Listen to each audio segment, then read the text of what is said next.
I just want everybody to feel that, I want everybody to feel the joy of living your beautiful, amazing, abundant life. Yeah, I just love that. I just love positivity. Hello, welcome back to SOMOS podcast. I'm Angelita, your host. I hope you're having a blessed and amazing day. Thank you for joining us again. Today's episode is going to be all about positive and abundant mindset. I created 3 steps that are potentially going to help you, hopefully. And obviously, I'm not a doctor or a psychologist or anything like that. I'm just kind of sharing my own girly experience from my life and the amazing people that have inspired me to have an abundant mindset. So step number 1 is awareness. And I kind of mean it in 2 ways. Number 1 is awareness of where your mind is, where you are, what's going on, where's your mindset at? And are you being very negative today? Are you being very positive? Or in this moment, are you feeling very jealous or very angry or upset? Where is your mindset at? Something that I randomly think about all the time is you don't know how dirty or how much you have to clean until you start cleaning. I could be okay, yes, I have to clean my kitchen, but maybe I don't know how actually dirty the kitchen is until you start looking at it, really cleaning, getting into all the details of it. Same thing with our mindset. Sometimes we don't know how much we need to change or how much more we can grow or how much, until we are aware of it. So first step is awareness. Number 2, in the same column of awareness, is are you a true victim to a circumstance? Are you feeling really negative because you're a true victim to your circumstances? There's so much real life things that happen, and obviously we are true victims to certain circumstances. Something I learned in therapy was that my perspective on being hurt was really just wanting to be seen and loved and heard. And sometimes it's not even from other people, but it's really from yourself and honestly God, just bringing that awareness to the Lord and just to your own mindset and just being I'm a true victim to this. And I feel actually really sad and upset. And I feel so bad for my younger version of myself who had to go through that or who is going through this right now. And just being aware and seeing yourself and even just apologizing to yourself or just seeing yourself from a third person perspective and being oh, I'm so sorry to this version of myself for having to go through that. At least in my own personal experience, that has helped me so much, being aware and putting my attention towards these younger versions of myself who maybe needed a hug or maybe needed just some love or awareness within me, So that's number 1, awareness to your mindset, and then awareness to where you need to put your love in your brain. Just awareness of, okay, this is my mindset right now, and then this is why I'm in this mindset right now, and just putting your affection towards that. And number 2 actually is gratitude. So kind of finding one thing that you're grateful for. It could actually be so simple. My hair looks good today, or it's sunny, or I love the sound of the rain, or just any moment of gratitude, something small, something really large, and just practicing that. So that's step 3, practice. Number 1, awareness, where are you in your mind? Who needs love in your mind? Where do you need to focus your attention, your love, physically, emotionally, mentally, all things, where are you mentally? And then number 2, gratitude, find something that you're grateful for. And then number 3 is practice.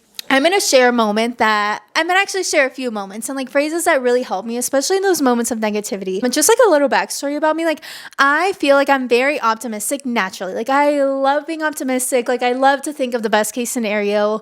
And honestly, I think it's because my dad's very optimistic. He's the most optimistic person ever. He's an entrepreneur, super optimistic, super happy. And no is never the right answer. Whoever you're, literally what Kris Jenner says, if somebody says no, but you want to get it done, you're asking the wrong person. That's literally my dad. In a Mexican version. So my dad's very optimistic and he's going to get whatever he needs done, and just super awesome and positive and just the best example of a dad ever. And my mom is also very grounded. She's so grounded, so grateful, and just has the most beautiful connection with the Lord, and just her gratitude and love, it just radiates out of her. She's just the best ever. So I honestly grew up with such beautiful examples of gratitude and optimism and, Lord, like running to the Lord in moments of like really, really high highs and low lows, like just always going to God and putting all of it in his hands. I'm just so grateful that I had those examples in my life, but I will be lying if I said that I don't like spiral and like go like down deep dark rabbit holes in my brain, and that I haven't gone through moments of like really hard mental moments and anxiety and just like very just hard times. Something that I really realized is that I love to cry, girl. Like I have to cry. Like I will have a good cry probably every month, every other month, and just like literally just let it out. And sometimes it's that same phrase, like awareness. Like I just need to be aware that I have to like let all these emotions out and have like a really good cry. And sometimes like in those moments of like such like agony, for lack of a better word, like just like such negative, like like sadness, like it's just like all this like emotion and stuff that like comes to mind, like your brain like really be doing backflips on like wanting to be negative, like you're worthless, you're this, you're that, like just like negative, throwing all this like negative stuff. And in those moments I really have to like allow myself to feel the feelings. Like I must be aware, like let it all out, cry. And then 2, like find those moments of gratitude. But in order for me to get to the step of gratitude, I literally have to like face myself and be like, it's okay. I know that you're really sad, or I know that you're going through this, and like, it's okay. And just like allowing for myself to like, allow myself to feel those feelings, and then be like, okay, now I'm grateful that I was able to let that out. And 2, I'm grateful that I have a connection with God, or I have God to run to, like in these moments that I'm like, oh, like so sad. And then 3 is the practice part, and that is probably the hardest one. A few mantras that really help me in moments that I feel very negative. One is be in awe of. So when I was a senior in college, there was somebody that had graduated from my university before me. I started feeling super jealous of them and wanting to have my own dance company and wanting to, like, I was just aspiring to have so many things that that person had. I was just comparing myself and being so negative and just so like, and judging and just like not being positive about it and really just like putting negative energy out there, right? And I decided, it was the start of the new semester, my final semester of college. It was January, and I decided the word of the year is be in awe of, in awe. And I decided that I was going to be in awe of this person, and anybody that I felt jealous or that maybe would bring out insecurities in me, or like something that I wanted, I was like, you know what? I'm going to be in awe of them. I'm going to be in awe. So right in the moment that I would start feeling jealous, I'd be like, no, I'm in awe. One day I want that. So how can I make that a reality for me? You know, like being just so negative, like it just brings out, like, you're spending so much energy on the things that you can't do and not the things that you can. And I even think about it with my students now. When I'm demonstrating something or talking to them or wanting to like bring something out on them, I really try to focus on the thing that I do want them to do and not focus on the thing that I don't want them to do. So I'll be like, I want you to do this. Sometimes for visuals, you literally have to do both opposites so that they can see what you do want to do. So I'm not saying that don't ever show like the wrong thing, because like sometimes with your students you should show like, okay, I don't want you sitting like this, like slouching and everything. Like I want you sitting tall and, you know, this or that. So I will say that opposites are totally a valid way to demonstrate something. But other times, like, I just really want to emphasize the positive, the what I do want to see, not the what I don't want to see. And same with my mind. Like, I am not going to allow myself to go down this rabbit hole of negativity, of comparison, or feeling negative towards them or judging towards them. Like, I'm going to be in awe of them. Like, I am so in awe of you. And maybe it's really hard for me to admit that because I really want your life, but I have so much right now. Like, and it goes back to that gratitude moment of right now, I am full. I am abundant. I am light. Like, nothing can dim my soul. But there are people out there that will like can drain your soul and like can like make you feel negative about yourself. And in that moment also like finding the abundance of, no, I have control of myself. I have agency. Like I have myself to be able to let my soul shine and to allow for myself to like prosper and to feel abundant. Like it is so hot to be abundant. Like it is so sexy to be like, yes, I am an abundant lady. Like I am happy. I am positive. I trust the Lord. Like I am joyful. And there's something so amazing and attractive about that. And I just want everybody to feel that, I want everybody to feel the joy of living your beautiful, amazing, abundant life. And obviously, like, yes, we are all victims to certain circumstances. And going back to the same thing, like being aware, yes, I am a true victim, but this victimness doesn't mean that I can't allow for myself to shine. Like I want my soul to shine out of this like victimhood. Like just because I am a true victim to a certain circumstance does not mean I can't be grateful and happy right now. Why not? What is the best thing that can happen? Yeah, I just love that. I just love positivity.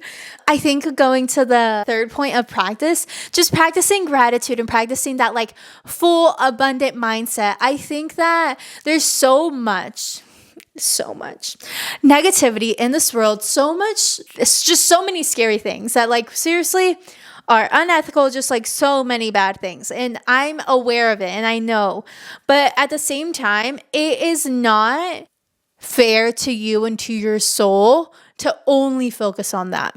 What can you do? And take the agency to you and to your heart. If something is really bugging you that is happening in this world, what can you do? You have agency of your own body. You have agency of your own being. And how can we make a positive impact in this world? Like, how can we change? And honestly, like what they always say is like, it starts with us and it starts with the people that we are around us, like truly practicing gratitude and truly practicing having an abundant mindset and loving and practicing being grateful every single day. Once you start noticing like, oh, the sky looks so pretty, or, I need a little moment that just like brings peace and calm, like you're going to really start seeing like the abundance of beauty that really lives around us. Like it is so beautiful here. And God really just like, this is just a speck of his creation of the beauty that lives in heaven. So like, how can we be good souls in this world and do good and, do all the sacraments and like everything to be able to follow Christ and to like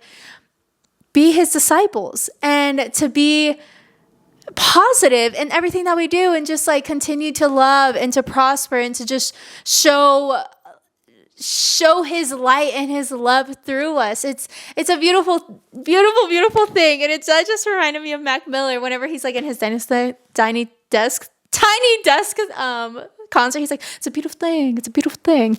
Anyways, so it is a beautiful thing to like be grateful, to find those like moments of gratitude, those moments of abundance, and allowing yourself to, because you're allowed to be grateful. You're allowed to be happy. And just because, maybe this certain circumstance is like not the best, but I have agency and I'm going to be able to do this. And like, if somebody says no, like maybe I'm asking the wrong person. Maybe I need to go and change my perspective, or maybe they said no for a reason. And actually, maybe I don't need that.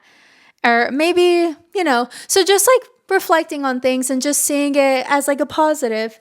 And seeing how God is always for you and not against you. And truly like going back to like what I had talked about on a few other podcasts was my allergy, and just seeing that God has placed this allergy in my life to give me the true peace that I needed in terms of like my soul. I think I would have, if I didn't have my allergy, I know myself, like I would have really been traveling and like doing all these other things and like living away from home. And God said, no, I need you home. I need you with Eddie. I need you to prosper here. I need you to create roots and to teach dance and to, and seeing it as a positive and not a negative. Like another allergy that I have is a horse allergy. Like I'm allergic to horses, and it's the saddest thing ever because Spirit is my favorite movie and I love horses. And my brother says this all the time. Like you would have been those horse girls that like sleeps with horses, like loves horses, that like your life literally would have been so different. And it is so true. I love horses. Like seriously, I'm allergic to them. And just like by thinking about it, I want to cry. Like they're so beautiful. They're so free. Like I love when they run and like their hair, like Ugh, I love horses. Anyways, but God knew to make me allergic to horses because he knows that I would have honestly like dove deep into that and just like been with horses all the time. And I would have probably not been a dancer or a dance teacher like the way that I am. So he needs me to be a dance teacher and he needs me to inspire and just to like continue following his life. There are moments in our lives that we are true victims to a certain circumstance. And like obviously an allergy is just like a little teeny tiny example. And there's so many other things that like testimonials that I might have. And maybe one day I'll share it. But you know, I don't want to share my whole entire heart on here. At least not yet. But there are certain circumstances that are very, like you're a true victim to, and it's really hard to explain. And we all know those certain situations like in our own personal lives. So allowing for our hearts and for our eyes and our awareness to be seen and to like love ourselves and to like take it to God and be like, God, I feel hurt. I feel unseen. Like, why did you make me a victim to this? Or like, why, like, you know, you can ask whatever type of question you want to God, even being aware and saying like you love yourself or like that you love this version of yourself or that you're so sorry that, you know, maybe your past self didn't know that you would get into this situation and that you're sorry. Like those words like really are so powerful for our bodies and for like our beings and our awareness. So allowing for ourselves to say that I am a true victim to this circumstance, and then I'm going to be able to prosper. Like I am going to be able to get out of this situation. I am going to be able to like grow. I'm grateful for these things right now. And then the next moment that you're like, I'm grateful for these, and just like continuing to practice that gratitude and allowing for yourself to like feel the abundance of your life. Because truly, even if like you have nothing, we're in abundance. Like we are in abundance all the time. Like I'm just like, I'm looking outside of this window, like there's this beautiful tree, like trees, like so many trees, like leaves, like it's all green outside, like the sun is shining, like there's so much abundance. Like again, going back to my simple allergy, like there's moments that I can't eat anything like at the restaurant or like wherever we are, but I am still able to eat. Gracias a Dios, like thank you God for allowing me to have a meal that's like after this, like I have work, I have these opportunities that allow for me to be able to have financial ability to like buy a meal, you know? So maybe I can't have this meal because of my allergy and there's like that restriction, but when I go to the next restaurant or like maybe McDonald's or like something, anything, I'm still able to eat. And then having those moments of like true gratitude, like, but anyway, so I hope that this was a little bit inspiring. I know that it was kind of all over the place, but awareness, gratitude, and practice. So practice running to God, practice being grateful and letting your soul shine and being that mirror that reflects God's love. And I hope that you're having an amazing, amazing day. And I send you all the blessings and that the Holy Spirit may fill you with all the love and light and everything. And if you're a true victim to something, I hope that you are healed soon and that you allow for your soul to shine. And yeah, blessings.